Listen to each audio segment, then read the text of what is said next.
നടിയെ ആക്രമിച്ച കേസിൽ ദിലീപിനെ പിന്തുണച്ച UDF കൺവീനർ അടൂർ പ്രകാശ് നടത്തിയ പരാമർശം പിൻവലിച്ച് മാപ്പ് പറയണമെന്ന CPIM നേതാവ് AK ബാലൻ. കോൺഗ്രസ് നിലപാടാണോ ഇതെന്ന് കോൺഗ്രസ് നേതാക്കൾ വ്യക്തത വരുത്തണം. പൊതുസമൂഹം അംഗീകരിക്കാത്ത പ്രതികരണമാണ് ഉണ്ടായതെന്നും AK ബാലൻ പറഞ്ഞു. അടൂർ പ്രകാശിന്റെ വാക്കുകൾ വിചിത്രമെന്ന പ്രതികരണവുമായി മുഖ്യമന്ത്രി തന്നെ വിമർശനം കടുപ്പിച്ചു. എന്തുകൊണ്ടാണ് അത്ര ധൃതിപ്പെട്ട് ഒരു പ്രതികരണം വന്നത് എന്നത് അത്ര ആലോചിച്ചിട്ട് പിടികിട്ടുന്നില്ല.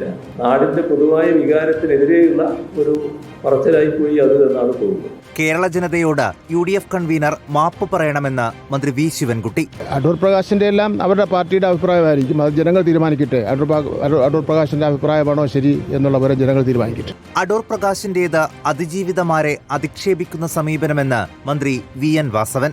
UDF കൺവീനർ പലപ്പോഴും ഇത് മാത്രമല്ല പല പ്രശ്നങ്ങളിലും അപക്വമായിട്ടുള്ള സമീപനങ്ങൾ സ്വീകരിക്കുകയും പ്രത്യേകിച്ച് സ്ത്രീവിരുദ്ധമായിട്ടുള്ള സമീപനങ്ങൾ ഇതിനു മുമ്പും സ്വീകരിച്ചതായി കണ്ടു. പ്രതിപക്ഷത്തിന് സ്ത്രീവിരുദ്ധ നിലപാടെന്നായിരുന്നു CPI സംസ്ഥാന സെക്രട്ടറി ബിനോയ് വിശ്വത്തിന്റെ വാക്കുകൾ.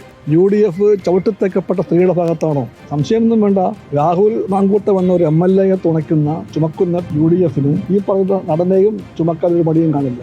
News desk reporter.